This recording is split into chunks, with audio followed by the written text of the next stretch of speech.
Hello అండి, part 4 చూసారు కదా. ఇప్పుడు మాకు తిరుపతిలో దర్శనం అయితే అయిపోయింది. ఇది వచ్చేసి నెక్స్ట్ డే మార్నింగ్ అనమాట. ఇప్పుడు మేము అందరం కూడా గోల్డెన్ టెంపుల్కి అయితే వెళ్తున్నాము తిరుపతి నుంచి.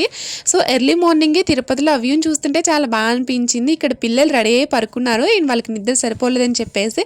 అండ్ తిరుపతి నుంచి గోల్డెన్ టెంపుల్కి అప్రాక్సిమేట్లీ 140 కిలోమీటర్స్ అలా ఉంటుందంట. అండ్ నేనైతే ఎప్పుడు వెళ్ళలేదు, ఫస్ట్ టైం అనమాట. చాలా ఎక్సైట్మెంట్గా ఫీల్ అవుతున్నాను గోల్డెన్ టెంపుల్కి వెళ్ళాలి అని చెప్పేసి.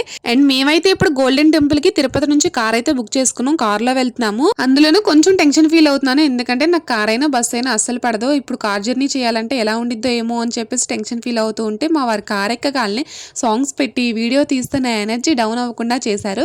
సో అలా ఇంకా గోల్డెన్ టెంపుల్ దగ్గరికి అయితే వచ్చేసాము. అండ్ గోల్డెన్ టెంపుల్ లో మనకి ఎటువంటి వీడియో కూడా తీయలేదన్నమాట, అసలు తీయకూడదు అన్నారు. అందుకని చెప్పేసి గుడికి సంబంధించిన వీడియోస్ ఏమీ తీయలేదు. అందులోనూ గోల్డెన్ టెంపుల్ లో ప్రతిరోజు కూడా నిత్య అన్నదానం ఉంటుందంటే ఇంకా మేము కూడా రాగాలనే భోజనం చేసాము. So next video update part 6 లో పెడతానే. Thank you.